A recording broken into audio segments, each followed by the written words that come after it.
Bienvenidos, estimado auditorio, al capítulo 37 en la tercera temporada de Uno por Uno.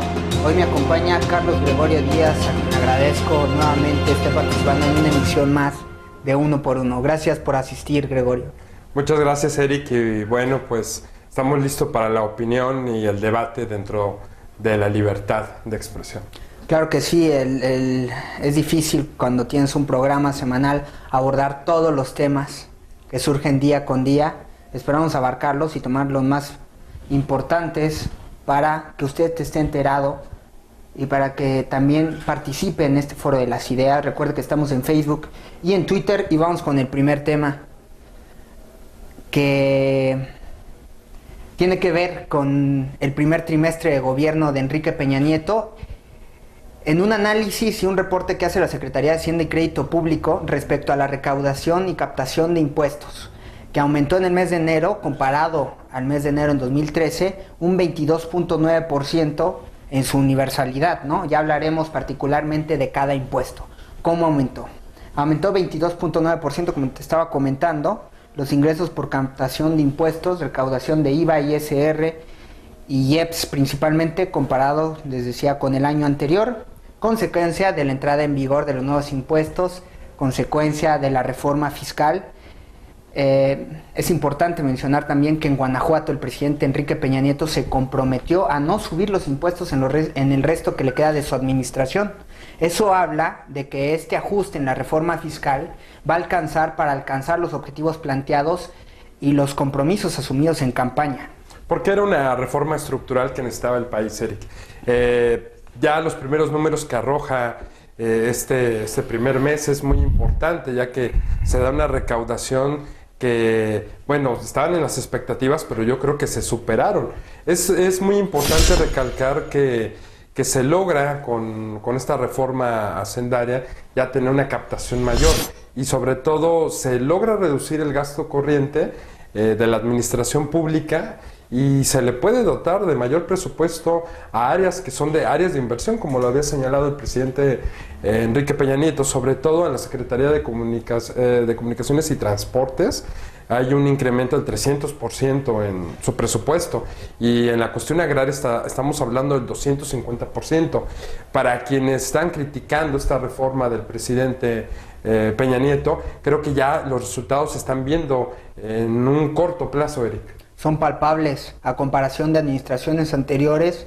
No tuve oportunidad de ver un análisis comparativo en la captación de impuestos, sí, pero yo creo que definitivamente lo supera, porque no hubo la habilidad política en su momento de hacer estos ajustes. Porque una cosa que tenemos que tener clara es que, independientemente de que se tenga los resultados, si no se comunican estos resultados, es como si no existieran. Entonces, mediáticamente lo está haciendo bien el presidente Enrique Peña Nieto, y sobre todo logra reducir el gasto de la administración pública, y al inyectar, al poder invertir, porque se utilizan estos impuestos para la inversión en los sectores más estratégicos. Y hablando de las comunicaciones y transportes y de la cuestión agraria, en este país es muy importante. Entonces creo que las cosas se están haciendo bien y se están viendo los resultados. Por supuesto, y más en el ejercicio del parlamentarismo, donde unifica el criterio de los partidos y se toma en cuenta la opinión de cada uno, y construyen, deducen, concluyen una sola oportunidad, una sola decisión que beneficia a todo el país. Esto nos va a llevar a una política fiscal mucho más limpia, mucho más clara,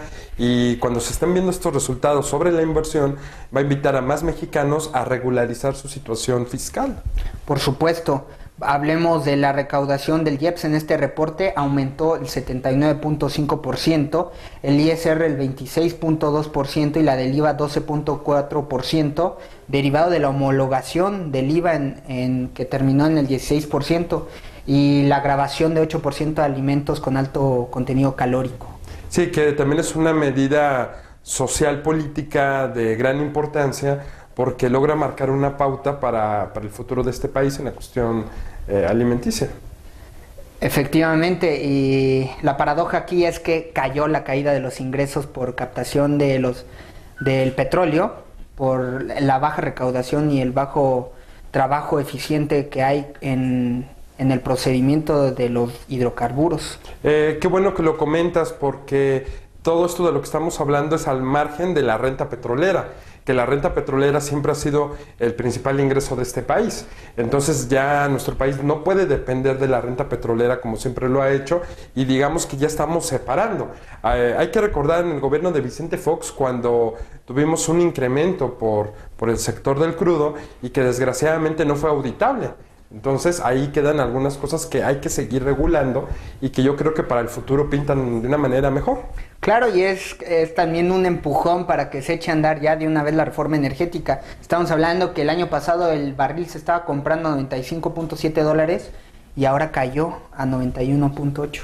Y tenemos que mencionar que estas cuestiones obviamente obedecen a movimientos internacionales que no dependen obviamente ni siquiera de nuestra situación regional. Entonces, creo que las cosas están haciendo bien en cuanto a lo que se puede hacer. Sí, no hay producción de hidrocarburos como estaba mencionando, eso hizo que los ingresos del petróleo fueran menores, incluso la producción petrolera fue menor en un 1.8% y la de gas en 2.6%.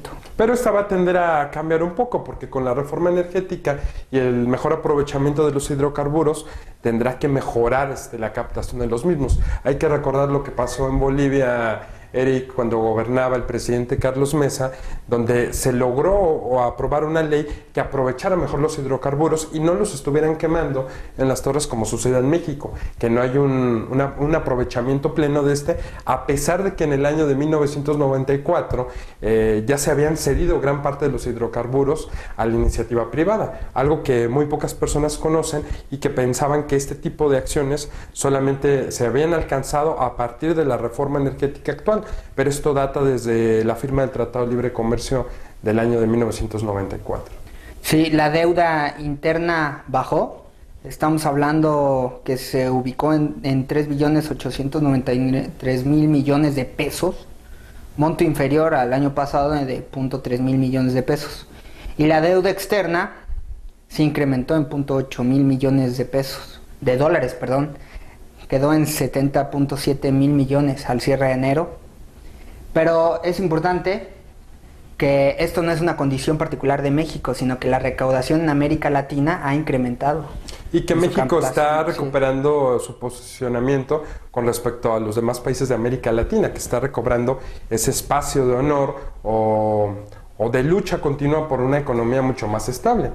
México ya está saliendo adelante después de haber estado durante algunos años abajo de Brasil y de Chile. Sí, y te quería mencionar que encontré que la tasa promedio de recaudación de impuestos de América Latina es inferior a los países que pertenecen a la OCDE.